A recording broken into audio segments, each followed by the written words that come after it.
اگر مجھے نبی نہیں بنایا گیا ہوتا تو ان کو نبی بنایا جاتا۔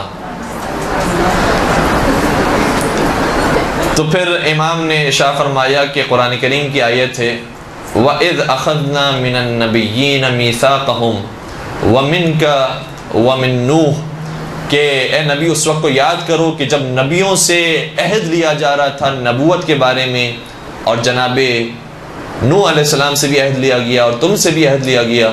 تو اس کا مطلب یہ ہوا کہ نبی پہلے ہی سے نبی ہو کر آتا ہے، نبی سے پہلے ہی سے میثاق لیا گیا ہے، وعدہ نبوت لیا گیا ہے۔ تو یہ کیسے کہا جا سکتا ہے کہ پہلے ہی سے جو نبی طے شدہ ہوں وہ یہاں پر جب آئیں تو پھر یہ کہا جائے کہ اگر میں نبی نہیں ہوتا تو یہ نبی ہوتے؟ تو یہ نبی تو پہلے ہی سے طے شدہ تھے، اس لیے کسی اور کے بارے میں یہ کہنا کہ انہیں نبوت مل جاتی یہ ممکن ہی نہیں ہے۔ اگر تم یہ کہتے ہو کہ واقعاً یہ کوئی حقیقت رکھتی ہے تو ان سے زیادہ افضل تو تمہاری نگاہ میں وہ پہلے تھے، دوسرے کے مقابلے میں پہلے تمہاری نگاہ میں افضل۔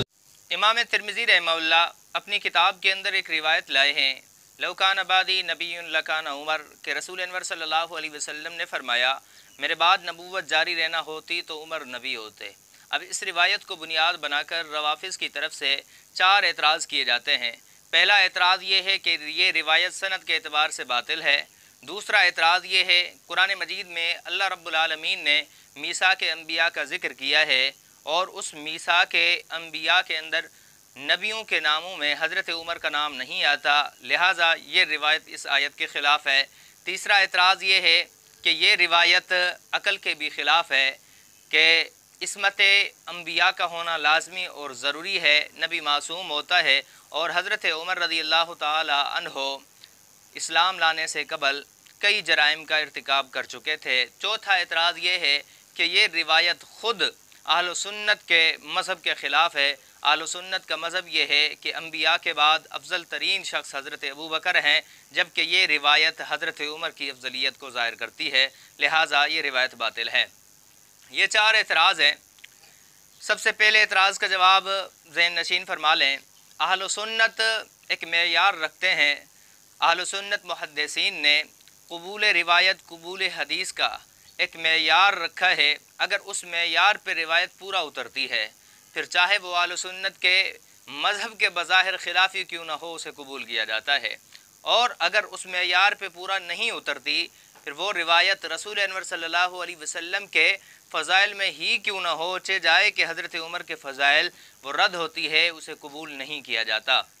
لہٰذا اس روایت کو لو کان بعدی نبی لکان عمر حضرت امام ترمذی نے حسن قرار دیا ہے، حضرت حافظ شمس الدین ذہبی رحمہ اللہ نے اور حاکم نے صحیح قرار دیا ہے، لہٰذا یہ روایت اس معیار پہ پورا اترتی ہے، باطل متن کے اعتبار سے نہیں ہے۔ نمبر 2، یہ روایت فضائل میں ہے، لہٰذا فضائل کے اندر اگر روایت ایسی ہے جو ضعیف ہے لیکن اس کے توابع موجود ہیں، شواہد موجود ہیں، تو پھر اس روایت کو تقویت ملتی ہے، وہ قبول ہوتی ہے۔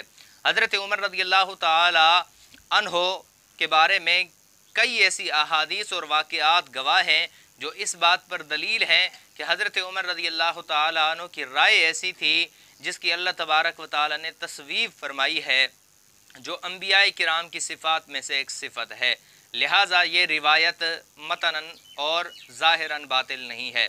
نمبر 2، کہ یہ روایت آیت کے خلاف ہے جس میں میثاق انبیاء کا ذکر ہے، تو یہ اعتراض بھی تب بنتا جب ہم حضرت عمر رضی اللہ تعالی عنہ کو نبی مانتے۔ ہم نبی تو نہیں مانتے، ہم نے تو واضح کہا ہے کہ اس سے رسول انور صلی اللہ علیہ وسلم نے حضرت عمر کی ایک فضیلت کا ذکر کیا ہے، ہم محض حضرت عمر کی فضیلت کے قائل ہیں، ان کی نبوت کے قائل نہیں ہیں۔ اسی طرح تیسرا اعتراض کہ نبی کے لیے معصوم ہونا ضروری ہے، تو عمر کس طرح نبی ہو سکتے تھے جبکہ وہ معصوم نہیں تھے؟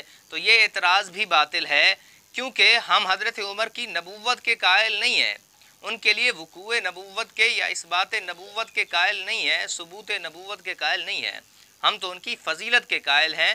یہ صرف اور صرف جہالت کی بنیاد پر اعتراض کیا گیا ہے، وگرنہ بنتا نہیں ہے۔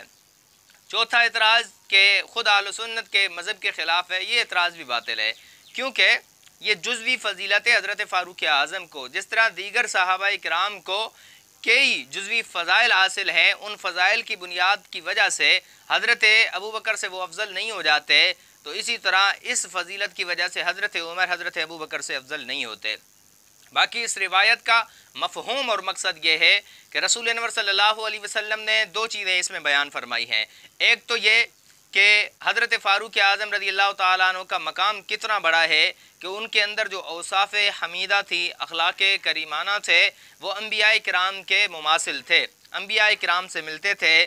وہ اللہ تعالیٰ کی خشیت اور اسی طرح وہ دین حق کے اظہار اور دین حق میں کسی بھی قسم کی ملامت کا خیال نہیں کرتے تھے۔ یہ نبیوں والی صفات ہیں جو عمر میں پائی جاتی تھی، جس کی وجہ سے رسول انور نے یہ لو کان بعدی نبی لکان عمر والا ارشاد فرمایا۔ نمبر 2، رسول انور صلی اللہ علیہ وسلم نے اس میں ختم نبوت کا اعلان فرمایا ہے کہ دیکھیں، نبوت انتخاب خداوندی ہے۔ اگر نبوت اوصاف کی وجہ سے، صفات کی وجہ سے، محنت اور خشیت الہی کی وجہ سے ملنی ہوتی تو عمر کے اندر ایسے اوصاف موجود ہیں، عمر کے اندر ایسے فضائل موجود ہیں، خشیت الہی اور تقوی اتنا موجود ہے کہ اگر نبوت یہ منصب الہی نہ ہوتا اور اللہ نے اسے ختم نہ کر دیا ہوتا، مجھ محمد کو آخری نبی نہ بنایا ہوتا، تو عمر نبی ہوتا۔ لہٰذا اس کے اندر کسی بھی طرح قابل طعن والی کوئی بات ہی نہیں ہے۔ قرآن مجید میں اللہ رب العالمین نے فرمایا، قل ان کان للرحمن ولد فانا اول العابدین، حبیبہ فرما دیجئے کہ اگر اللہ کی اولاد ہوتی تو میں پہلا اللہ کی اولاد کا عبادت گزار ہوتا۔ تو معاذ اللہ اس سے کوئی اعتراض نہیں کر سکتا کہ دیکھیں رسول انور یا قرآن شرک کی دعوت دے رہا ہے، بلکہ انہیں کہا جائے گا یہ شرک کی نفی ہے، شرک کی دلیل نہیں ہے۔ اسی طرح یہ ختم نبوت کی دلیل ہے، ختم نبوت کے منافی نہیں ہے۔ قرآن مجید اور شریعت مطہرہ کی صداقت کی دلیل اور فاروق اعظم کی فضائل کی دلیل ہے، یہ قابل طعن والی کوئی بات ہے ہی نہیں۔ اور روافض کو تو حق ہی نہیں بنتا کہ وہ اعتراض کریں، انہیں تو اعتراض کی گنجائش ہی نہیں ہے، کیونکہ یہ تو ایک حدیث ہے۔ وہ تو قرآن مجید کے متعلق بھی یہ نظریہ رکھتے ہیں کہ وہ بھی باطل ہے، تو پھر حدیث کے متعلق اگر اعتراض کر لیں تو کون سی بڑی بات ہو گئی۔ اور اصول کافی ان کی معتبر کتاب ہے، اس کے اندر واضح طور پہ موجود ہے کہ نبوت منصب الہی نہیں ہے، اپنی محنت سے، تقوی سے، خشیت الہی سے بندہ نبی بن سکتا ہے۔ تو جب وہ منصب الہی نبوت کو ماننے کے لیے تیار ہی نہیں ہے تو پھر کس طرح اعتراض کر سکتے ہیں؟